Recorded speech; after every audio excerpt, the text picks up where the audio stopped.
Coach, you can start with the opening statement. Yeah, I always open with thanking our fans, but I also want to thank Aflac as the title sponsor for this event. What an incredible venue, atmosphere.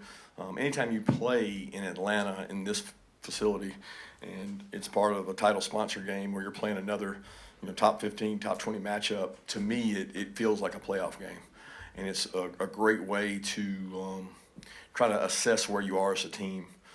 No longer do you have to win every game, but you do have to find out when you're going to be playing your best, and you want to be playing your best towards the end of the year. And one of the best barometers is to get quality wins. And I got a lot of respect for Clemson, Dabo, the way they play, the way they coach.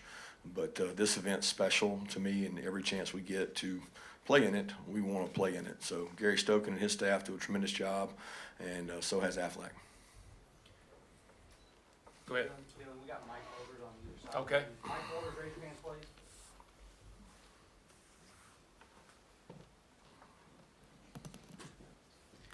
Anthony with the Atlanta Voice.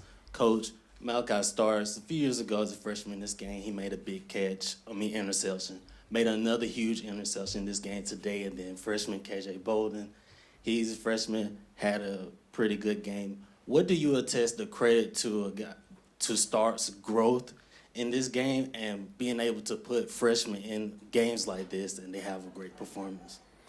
Yeah, I think Coach Schumann and his defensive staff have done a tremendous job of making our defense adjustable, complex without being complex, and you can play more players that way. So, we tell freshmen all the time. We had Malachi play in this game 2 years ago. KJ played in the game today. Michael played in the game 2 years ago. If you're a talented freshman and you can learn, then you can play. And Malachi's growth is a credit to his humbleness or his humility. And he is a great kid from a great family, and that's what makes Malachi special. Coach, Tala too had that first half looked a lot like that game in Charlotte a few years ago. Just what kind of adjustments, or was there anything you saw at halftime, or what would you owe the offense getting loose in the second half? I think that Mike and his staff did a good job at halftime, looking at pictures, seeing what was there, capitalizing on some explosive plays. We blocked well on the perimeter, and that drive of the second half kind of opened things up. I think it loosened them up. It allowed us to be more explosive, and we used some tempo to help us, and we think we're a really well-conditioned team, and I thought that juice between Nate's quickness brought some energy, and Arian and Dylan making some plays on the perimeter. Yeah, Michael goes down in the third quarter, and it looks like Jalon Walker comes in at outside linebacker. He gets back-to-back tackles for loss on one drive. Next drive gets back-to-back sacks. What sort of allows him to come in and play both inside and outside and make an impact like that, like he did today? Yeah, he wasn't really playing for Michael. He was playing outside linebacker before Michael went down. They don't really play the same position. There's packages there where Jalon plays inside. There's packages where Jalon plays outside. We've had to get uncomfortable as coaches to use his skill set, and I think Schumann and the defensive staff have done a great job of finding ways that he can be successful. So Michael and him both are really good football players, and they both need to be on the field. They don't need to share time. Coach, I think during the game, Bull tweeted that Malachi's the best DB in the country. Do you think you've tweeted? got Javon Bullard during the game? Do you feel that way about Malachi? Do you think he's the best DB in the country? I don't know. How can I judge? I hadn't seen him. It's easier for Bull to say that because he's seen the things that Malachi's done in practice. I do think the play I saw him make today may be one of the best defensive football plays I've ever seen live in person. I've seen a lot of them on TV, but that one, he twisted and contorted his body, and how he could find the ability to go find that ball and get it is it's pretty special. Hey, Coach, over here. Obviously, the first half, it was a little bit difficult to get the running game going. How did Nate Frazier help you guys open up the offense a little bit and get the offense going? Well, I don't know that Nate opened up that. I mean, we hit some perimeter runs to start the game, and you try to mix and mingle and try to catch people off balance.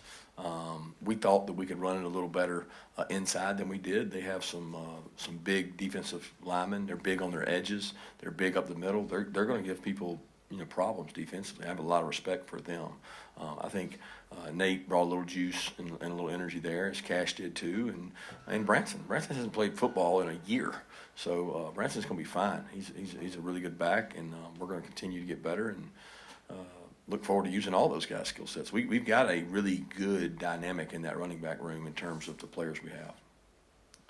Coach, on that note, Nate Frazier had an excellent debut, and I was just wondering how would you assess his place on the depth chart after today? We don't do depth charts at running back. I mean, Cash Jones had a great day too, and I was really proud of all those guys stepping up. But there's no depth chart. I mean, we play the guys that have the best week of practice. Kirby, to your transfer receiver today, made some big plays. I mean, Colby down around the goal line made a great catch in London. Show how fast he is when he can get the ball in his hand in space. Yeah, London, I thought, really stepped up. I thought the play of the game was the play he called over the middle. Dylan had gone down with some cramping. London had to step up and go play. He made a great catch. I think it was a third down conversion. I'm not sure. But once we converted that, it kind of was a springboard to being explosive and scoring, and I thought that was a clutch catch. London is a great kid. He's very level-headed. Nothing really affects him. It didn't surprise me in the moment that he didn't. The moment wasn't too big for him because he's played in a lot of these SEC matchups. Kirby, you mentioned Michael earlier. What was the injury for him and for Warren Brinson as well?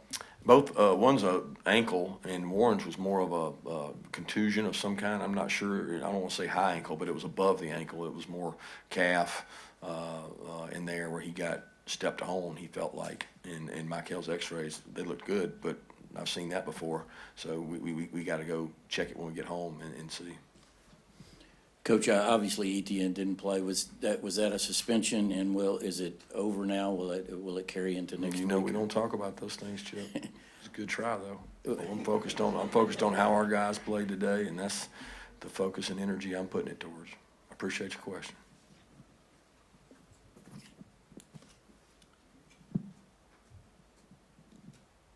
We all know that Carson is calm, cool, and collected, but we've heard you say that you want him to show a little bit more passion, get his teammates fired up. Did you see that from him today? Yeah, I thought he got a little passion and energy too there. We struggled a little bit early and didn't have the third down conversions we needed in the first half, and I thought he responded well to that.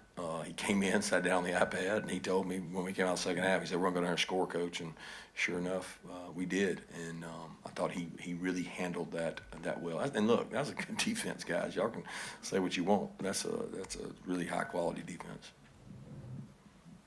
And that kick from Peyton, 55-yarder, pretty late in the half there. How big was that for y'all?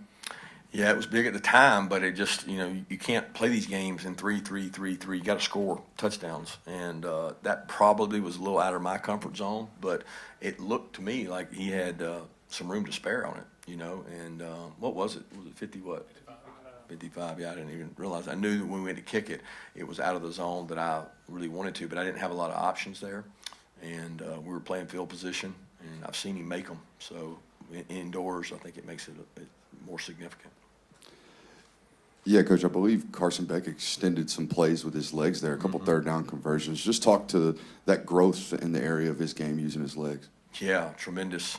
The first conversion was that. It didn't end up in points, but what it did is flip the field position. It made them play behind the bad field position most of the game.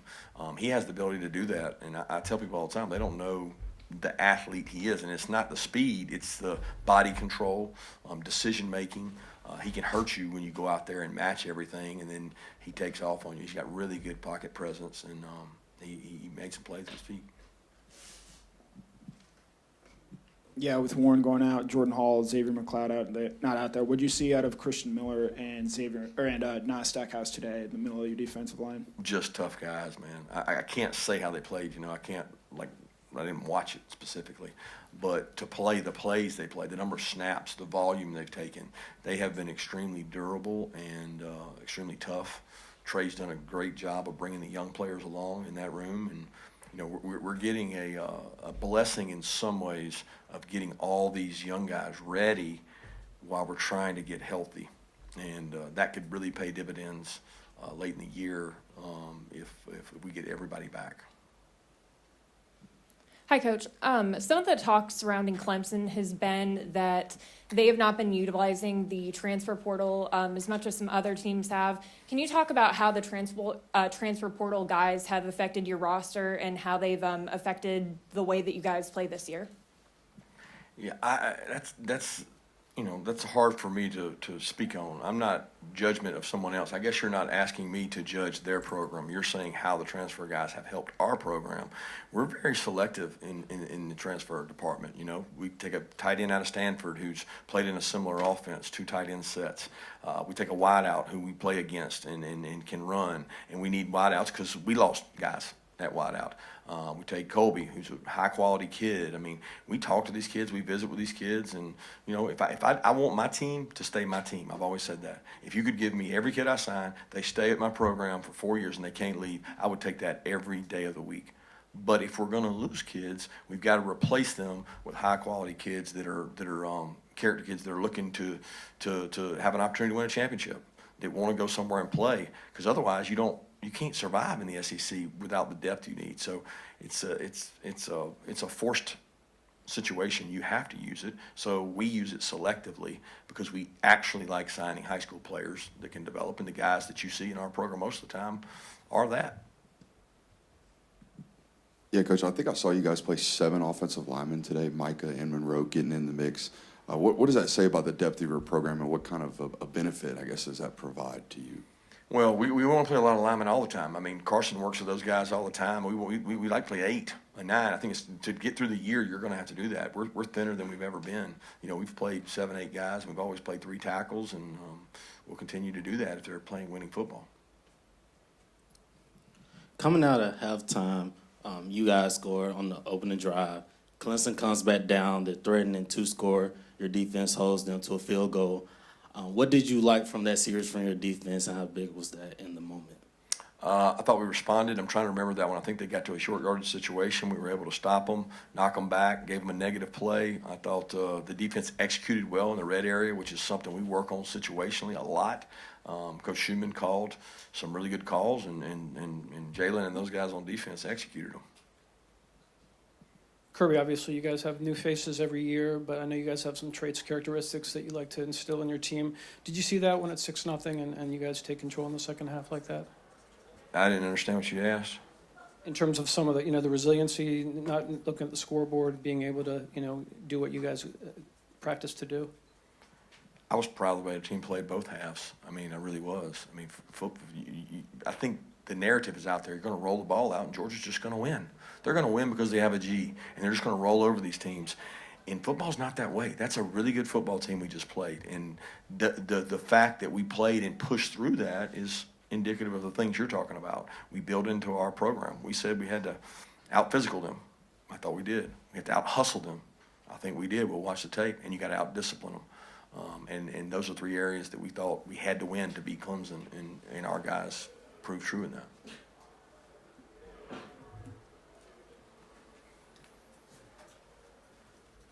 Got another question for Coach Smart? Raise your hand. We'll bring a mic around to you. Allison?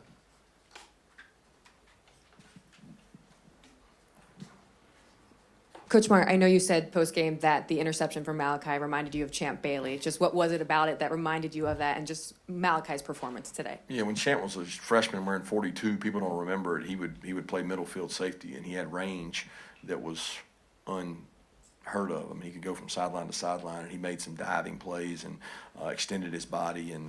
And Malachi is very similar to that in terms of his ability to play man-to-man, his ability to play safety. He could go out and play corner if he had to. He's just a tremendous athlete. But with all that accolades, he's one of the most humble, great kids I've ever been around. But I saw Champ before the game, and I told him that Malachi has a lot of his same traits.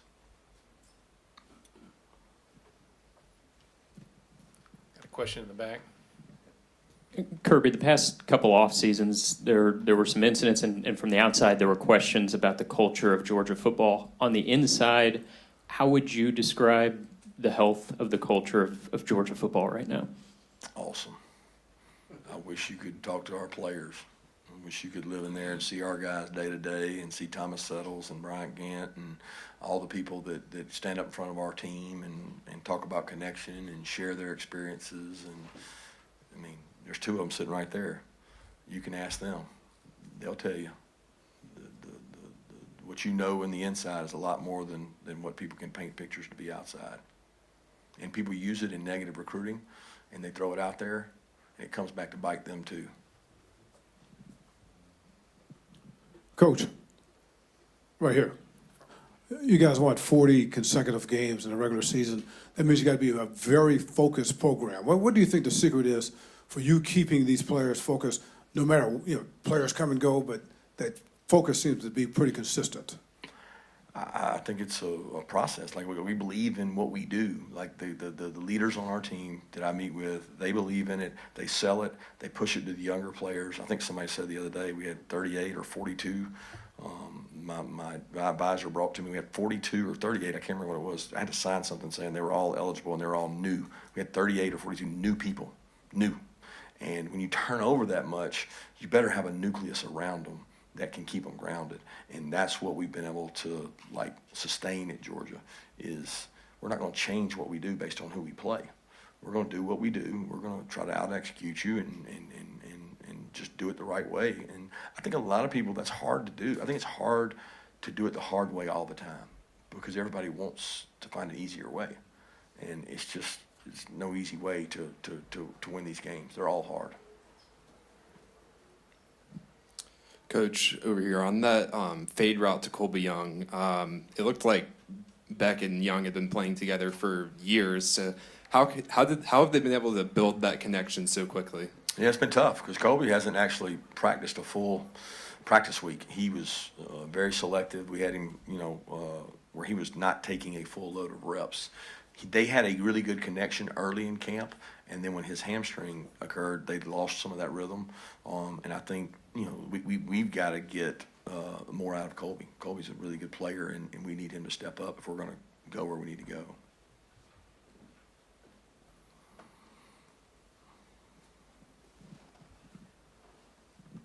I'm sorry if you were asked this already, but what can you say just about your freshman and Nate Frazier and the impact that he's had in this game? Especially, it's not all the time that a freshman does make an impact like this. It's awesome. The players can tell you that I get on him all the time because he's out of control. He is just foot fire, moving, going at the speed of light, doesn't know he might run into a brick wall, cutting back. And he cut back a couple times in practice, and I told him, I said, when you get in a real game, you cut back like that, they're going to light you up. I might actually said some things I can't say in here. But he cut back and went all the way across the field for about 50, and I told him it was okay now. He could do that. But he's a great kid. He got an opportunity. He seized the moment. A lot of people blocked in front of him. And like I told you, Chauncey Bowens is a good back. He's going to have an opportunity to grow and play. So I'm looking forward to that room because I think we got some juice in that room as they get more experience. Look, guys, Nate's a long way from a complete package. He wasn't here in the spring. So he missed 15 practices of intense work that he's trying to play catch up on. Got time for one more question?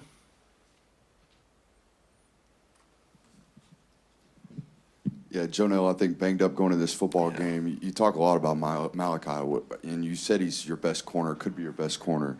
What did it mean? I said he could play corner. Could play corner. What did it mean for you to be able to slide him into the nickel today for you guys? Yeah, that was huge. That was probably the thing, and you bringing it up, I forgot about. That was one of the biggest things that got us in the week when Jonell had a pull, and it happened on Saturday, and we didn't know. He didn't go Monday. He didn't go Tuesday. He walked through Wednesday, and we're all messed up because now we're having to not move one person in his spot. We're having to move Malachi, then Dan, then KJ. And it's like, it was really scary because we didn't have the volume of reps with that makeup. So then we tried to go with Ja'Cory some, but every time Ja'Cory was in, Malachi had to play over here and Dan had to play over here. Then when Malachi went in, Dan jumped over here and KJ went over here. They did a tremendous job of knowing what to do from three different positions. And we really need to get Jonell healthy, and I thought Ja'Cory stepped up and took advantage of his opportunity. Thank you, Coach. We'll have Jalon Thanks. Walker and Carson Beck up next in here. For Carson Beck, Coach said you told him before the second half, we're going to get a touchdown here, Coach, right away. Just tell me what, obviously, besides confidence, did you guys make some adjustments at the halftime that you felt very good about being able to execute in the second half? Yeah, I think just coming out in the first quarter, maybe there's a little bit of nerves. Maybe guys were just trying to get warmed into the game, and well, I mean, once we got in that second half, looking at the iPad, seeing what they were doing against us, I mean, it was everything that we saw on film that we watched from last year. So we just kind of deciphered which ways that we wanted to attack them, and maybe try to be a little bit more aggressive coming out at the half. And I think we did a really good job of that. We got on the perimeter, had some good perimeter runs, and then we're able to throw the ball down the field a little bit, and that ultimately ended up opening things up for us.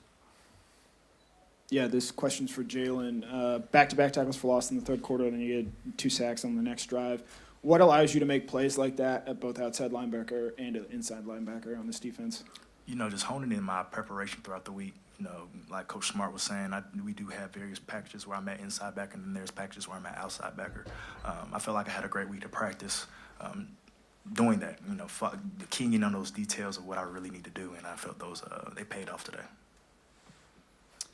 Carson, how did it feel having Coach Smart in your ear all game with the new heads communication in the helmet? Yeah, so actually Coach Bobo is the one that's communicating with me. So he's up in the box, so he's down there calling the whole entire game. It was definitely different. I liked it a lot personally. There's still some times where you look over to the sidelines and we're not going we're going slow, we're not going fast. You still look at the signal, confirm everything. But I definitely think it picks up the pace of the game. It allows us to play faster on offense, play to play.